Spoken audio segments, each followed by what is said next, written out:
Mom? Mom? What do you need? Can we have our salary today? Where are you going to get your salary today? It's not yet your payment day.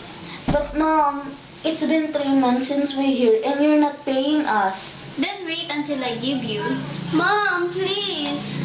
My mother is ill and it's getting worse. I really need my money.